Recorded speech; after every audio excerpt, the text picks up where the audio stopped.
When I went to the hospital after hearing that Rosie, my eldest son's wife, had given birth, I was met with a shocking insult. Rosie sneered at me, saying, "Since you're just a dirty farmer holding my daughter, it'll cost you $1,000 each time." Her words were a cruel jab at my occupation, implying that I was unworthy and unclean. My anger erupted. I had endured previous instances of disrespect, always striving to maintain a civil relationship because she was my son's wife, despite our differences. But this was the breaking point. Rosie's disdain for my profession, her blatant disrespect, and her mocking attitude had filled me with a profound sense of disgust. I resolved in my heart to sever all ties with her. Determined to make a statement, my husband and Anne left the hospital, choosing not to present the baby gift we had brought.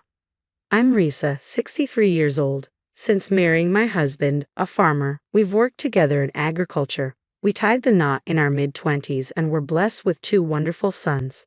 Farming is no easy task. It demands early mornings and relentless work with few days off.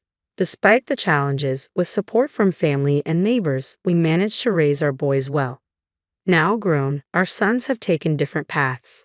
Our eldest, even, secured a position at a major IT company, while our younger son, Tim, works at City Hall. With the children grown, my life settled into a rhythm of work and leisurely moments like enjoying tea with neighbors. Tim married Sharon, a local classmate, a few years after starting his job, and they built a house nearby, visiting us often. Even, on the other hand, seemed entirely absorbed in his career and never spoke of marriage. As he approached 30, I grew increasingly concerned about his single status, but he appeared so content with his work that I hesitated to press him. Everything changed when Avon turned 35. He brought a woman home and introduced her, saying, "This is Rosie. We're dating and planning to get married." I was taken aback but inwardly thrilled when Avon introduced Rosie. She seemed a bit shy but charming and sweet. At 28, she was younger than Avon, though such age differences are not uncommon these days. I was delighted that Avon had found someone special, but Rosie's demeanor shifted noticeably when we discussed our work. "So, your parents are farmers?" she asked, her tone tinged with surprise. "Yes, that's right. We primarily grow leafy vegetables like arugula. The produce we harvest is really fresh and tasty. We just picked some this morning. Please take some with you. I'd love for you to try them." Rosie's smile faded into a look of discomfort. I wasn't sure if I had said something wrong, but before I could dwell on it, Avon smoothly changed the subject. As Avon and Rosie were preparing to leave, the tension lingered, leaving me with an uneasy feeling. "Oh, don't forget to take the vegetables," I said as I handed them to Rosie. She looked at them with a clear expression of disgust and muttered, "Dirty." "What?" I was taken aback. "They're covered in soil because they've just been harvested. They're in a plastic bag so they won't soil your car. Just wash them well before cooking." "I don't even want to eat such dirty vegetables." Her reaction left me in shock. "It's not that dirty, it's just a bit of soil. Why does it have to be such a big deal? Is farming considered so unclean? You don't have to go that far. I thought you were marrying Avon for his job and income, not judging his family's work. I didn't realize you'd be so dismissive." As I was about to respond to her insulting remarks about farming, Avon, who had been getting the car from the garage, walked over. "What's going on?" Avon asked, noticing the tension. "Rosie was." I began to explain. "It's nothing, Avon. Please just take these vegetables," I interjected, trying to defuse the situation. "They're offering," Rosie cut in loudly. Avon, still looking confused, took the vegetables from my hand. "Thanks, Mom. I'll call you later about the wedding and everything," he said before heading back to the car. Rosie followed him, but as soon as Avon wasn't looking, she leaned in close to me. "I have no intention of dealing with a farmer mother-in-law like you," Rosie hissed in a low voice meant only for my ears. I was stunned. It was shocking to hear that Avon's partner judged and insulted people based on their occupation. I began to worry about the future of their marriage. After that day, Avon was too busy with work to keep in touch. I wanted to discuss Rosie with him but never had the chance, leaving me with lingering concerns. Eventually, Avon married Rosie. I questioned whether she was the right choice, but Avon seemed so infatuated that my concerns likely went unheard. Despite our differences, I tried to set aside my worries as long as Avon was happy. From then on, I avoided interacting with Rosie as much as possible. 2 months after Avon's wedding, we planned a family gathering for a meal. I reached out to my sons, but Avon couldn't make it because of a business trip. Instead, Rosie would be coming alone. Rosie? Is she coming by herself? I asked, concerned. Yes, it's not far, and she said she'd be fine taking a taxi. As the wife of our eldest son, she should attend, don't you think, if she's comfortable with it? Despite this reassurance, I was anxious that she might not show up, as she had been avoiding our home. My concerns were confirmed when, on the morning of the event, I received a call from Rosie. I'm not feeling well today, so I can't make it. I see. Since Evan's away on his business trip, are you sure you'll be okay on your own? Think I'll feel better with some rest, so don't worry. I'm going to sleep now, so I'll hang up, Rosie said, ending the call abruptly. Her brusque manner left me a bit irritated, though I understood that she was unwell. Still, I couldn't dwell on it for long as I needed to focus on preparing the meal.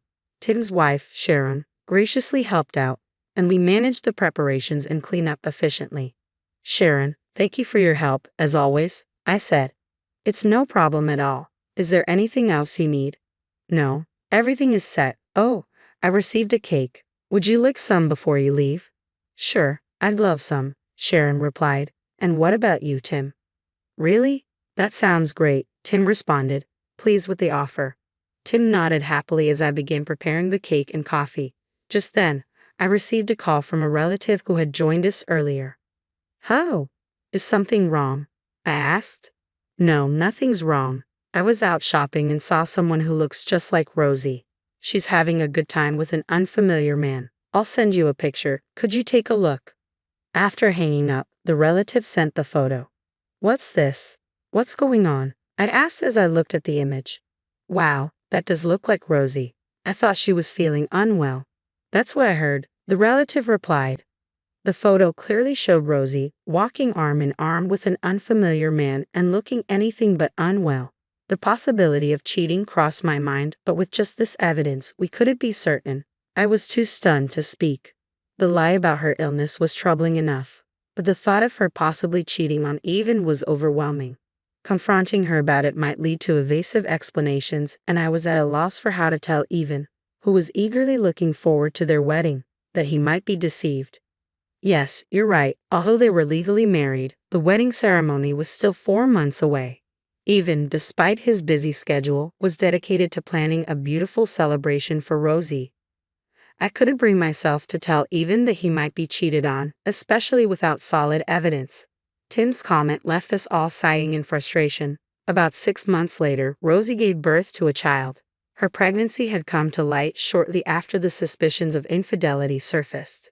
Despite my lingering doubts about her fidelity, I was genuinely thrilled about the arrival of my first grandchild. When we heard the news, my husband and I went to the hospital. In the room, Rosie was holding the newborn. Congratulations on the birth. How are you feeling now? I asked. Still a bit tough, but better than I expected, Rosie replied. I'm glad to hear that. Is Evan at work? He was here until just a moment ago, but he left after getting a work call, Rosie said, gently stroking the baby. She's adorable. May I hold her? At my request, Rosie's expression soured. What? No, absolutely not. Don't touch her. Why would you say that? I asked, taken aback. Because it's dirty. Farmers always have dirt under their nails, don't they? I can't let such hands touch my daughter. She looked at me and my husband with disdain. If you really want to hold her, it'll cost you. Mother-in-law, you're dirty, so holding my daughter costs $1,000 each time. Given your background as farmers, you probably don't have that kind of money. I was overcome with anger as Rosie laughed mockingly. Despite my efforts to treat her with respect as my son's wife, even though we didn't get along, I had reached my breaking point. Rosie's contempt for people's occupations and her insulting remarks had filled me with disgust. I resolved in my heart that I would have nothing more to do with her. Then I'll give up, I said, and with that, I left the hospital without leaving the baby gift. Half a year later, Tim and his wife welcomed a long-awaited grandchild, a charming baby boy who was so adorable that everything he did seemed precious. As I was focusing on preparing for my grandson, Rosie suddenly arrived at our house. Hey, is it true that you bought Sharon a stroller and baby clothes? She demanded, her voice full of anger. I sighed. What's this about? Yes, we bought Sharon a stroller and clothes. Is there a problem with that? I asked. Why buy gifts only for Sharon? You never buy anything for my daughter, Rosie retorted. That's because you called me dirty, I replied. I figured you wouldn't want anything from someone you deemed unclean. Rosie's face twisted in frustration. Well, if I could get presents, it's a different story. I thought it was pointless to be nice since you're poor, but if you're giving such nice things, maybe it should have been more cordial. With a sigh, she continued, I'm surprised you could afford such a nice stroller on a farmer's income. It's a popular brand, even among celebrities, right? It was expensive, but it's lightweight and easy to maneuver, so I thought it was a good choice. And just so you know, despite what you say about being poor, we earn about $70,000 a year. There's no way a farmer can earn that much, Rosie said dismissively. I sighed again, frustrated with her ignorance. Our farm is large and efficient, with machinery that helps us harvest a substantial amount of vegetables. The quality of our produce allows us to sell at a higher price. We have contracts with restaurants across the country and sell directly, ensuring a stable income with no surplus. You clearly don't understand farming, yet you make such unfounded claims. I have no intention of continuing any association with you, so please leave. But it's unfair that you only bought gifts for Sharon. You didn't even give me a baby present, Rosie protested. I'm sorry, but I won't give a gift to someone who calls me dirty. We always give gifts to Sharon as a token of our appreciation for her help. She actively participates in family gatherings, assists with household chores, and even helps me with technology, which I'm not great with. It's our way of showing gratitude for her constant support. There's no reason to give gifts to someone like Rosie, who does nothing but make rude comments. Still dissatisfied, Rosie continued to complain loudly outside our house. As her ruckus started to attract unwanted attention from the neighbors, Even emerged from the house. What's going on here? He asked, clearly annoyed. What? Why is Even here? I thought you were at work, Rosie said, surprised. I took the day off. I needed to ask something, Even replied. Rosie gaped at his unexpected arrival. Evan then turned to her and asked, Why are you insulting my mother and demanding gifts? How can you say such things? It's not like that, Rosie stammered. Caught off guard in front of Even, who she had always tried to impress, Rosie began to panic. I just told her to stop because she tried to touch the baby with dirty hands. Then she got angry and started being mean to me. That's terrible, don't you think? You don't need to lie anymore. I can't trust you now, Rosie, Even said firmly. Why do you trust Mom over me? Rosie demanded. Because, Rosie, you've lied multiple times. You said you were too sick to attend the family gathering, but you were out having fun, weren't you? And then you told me you attended the gathering. Rosie shot me a furious glare in response to Even's accusations. Unfortunately, it wasn't me who revealed this to him. A relative who saw Rosie out shopping had informed Even. The same relative who sent me the photo had only mentioned that Rosie was out and about without revealing the details about the man. Evan's trust in Rosie diminished upon learning that she had lied. I've heard everything from Mom, Even continued. You've shown a lot of disrespect just because we're farmers. That's because farming is a job for people at the bottom of the social ladder, Rosie retorted. I never thought anyone decent would be involved in it. You insulted Mom and Dad based on your own prejudices without even knowing them. I'm truly disappointed in you, Rosie. I don't want to see you anymore, so please leave, Even said coldly. Rosie's face went pale at his words. Leave? You mean from the apartment? Yes, I can't live with you any longer. Please pack your things and go. The divorce papers will be sent through a lawyer. I'm sorry for what I said to your mother, but a divorce just for that seems excessive, Rosie protested. She clung to Even, tears welling in her eyes. It's not just about that, is it? Even's voice was colder and firmer than I had ever heard. You recognize the man in this photo, don't you? He held up the photo, showing Rosie with an unfamiliar man, the same person from the photo that had been sent by a relative on the day of the family gathering. Why do you have this? Rosie asked, her voice trembling. Actually, I received messages from various people saying they saw you being close with an unknown man, relatives and neighbors, Even explained. Why would they talk about me? Rosie asked, bewildered. People in the countryside love to gossip. Everyone was concerned that Even might be cheated on and quickly informed me. In small communities, news travels fast, and seeing Rosie with an unfamiliar man raised suspicions. I was advised to look into it. Rosie, I hired a detective, and they found a strong indication of infidelity. Rosie, realizing she couldn't escape the situation, glared at me with intense anger. This is why I hate the countryside. Cheating. And what about it? Evan asked. It's Evan's fault for neglecting me. I was lonely, Rosie snapped. If you were lonely, you should have told me directly, Evan responded. I thought it would be a bother, but I promise I won't cheat again. Please forgive me, Rosie pleaded, tears streaming down her face. Despite her distress, Evan's expression remained stern. You said you were lonely because I was always working, but this report shows you were involved with someone even before our marriage. What's that about? Are you still lying to deceive me? Evan asked. That's a lie. It's a false report, Rosie insisted. The report indicates you've been in a relationship with someone since college. You've broken up and gotten back together several times. We even know his name, so maybe it's time to stop lying, Evan said. Rosie's face went pale, and she began to tremble. From the photos, it looks like you've been buying quite expensive items. I didn't realize you were using my money for this. It was just impulse buying due to stress. Even so, you've spent a lot of money on brand name products, money I worked hard to earn. And on top of that, you've been unfaithful. I can't trust you anymore, Evan said firmly. Please, anything but divorce, Rosie begged, tears streaming down her face. Our daughter is still so young. I can't survive on my own if we divorce. Rosie clung to Evan, sobbing. I thought if she was going to act this way, she should have never cheated in the first place. It was too late for regrets now. I'm sorry, but my decision is final, Evan said. I'll be filing for divorce and seeking compensation for your infidelity. But our daughter is still so young, and I can't work. How will I manage to pay any compensation? Rosie pleaded.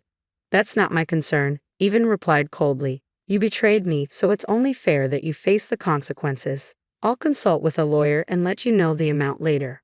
Rosie seemed to realize that Evan was resolute. She stood up, her demeanor shifting to one of anger. You've been saying whatever you want. Don't you have a heart? If you're talking about compensation and divorce, then you need to pay child support. Can you come up with $100,000 right now for her upbringing until she turns 20? If you can't, I won't agree to the divorce. Rosie said this defiantly. Men have it easy. Even if you decide to leave me, you don't have to raise the child. At least fulfill your role as a father by paying child support. She likely thought this would put Evan in a difficult position. Rosie crossed her arms with a triumphant look, but Evan just snorted. Fine, I'll pay, but only if the child is actually mine. What do you mean? Rosie's face tensed immediately. I had noticed something unsettling since I first saw my granddaughter. As she grew, it became more apparent. She didn't resemble either Evan or Rosie. Today, after seeing the child again, I noticed her lighter pigmentation and droopy, large eyes. They seemed to resemble the man Rosie was seen with, not Evan. Seeing the face of the man Rosie cheated with, I became certain that the child looks like him. If Rosie has been involved with him since before our marriage, it's possible the child could be his. That's not true. She is your child, Evan, Rosie insisted. Then let's do a test to clarify things, Evan replied. Wait, there's no need for that, Rosie said, her desperation evident. Despite her pleas, no one was convinced. We need to settle this, Evan said firmly. If the test confirms she's my child, I'll pay $100,000 in child support as part of the divorce. If she isn't, I won't pay a dime. That's outrageous. You can't test a newborn baby, Rosie protested. It's possible. I know someone who has conducted such tests, Evan said, showing he was serious. Rosie's face turned pale, and she held her head in her hands.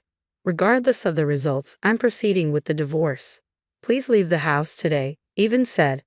Wait, please, just listen one more time, Rosie pleaded, grabbing my hand. Mother-in-law, you love your granddaughter, don't you? I'll let you hold her as much as you want. Just forgive me. Rosie clung to me, but I had no intention of forgiving her after all the disrespect she had shown. It doesn't matter anymore. I don't need to hold her. Please stay out of our lives.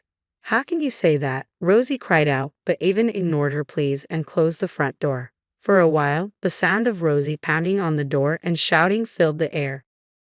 But she eventually left when neighbors began to gather. With Rosie successfully removed from our lives, I was relieved to cut ties with her as well. Later, a DNA test confirmed that the child was not Evan's. As a result, Rosie was not entitled to child support and instead faced the financial burden of paying compensation. Having been ousted from the house, Rosie turned to the man she had cheated with for help. However, he abandoned her, unwilling to care for the child. With no other options, Rosie returned to her parents' home in Philadelphia, a remote area even more isolated than where we lived. The news of her return spread quickly in the rural community, including details of her infidelity and abandonment. She now seems to be living a quiet, uncomfortable life. After the divorce, Evan threw himself into his work and earned a promotion. With no personal expenses, he generously took my husband and me on a trip, citing his newfound financial freedom. Given Evan's family-oriented nature, I believe you will make a wonderful husband and father in the future. I genuinely hope for beautiful new beginnings for Evan in his life ahead.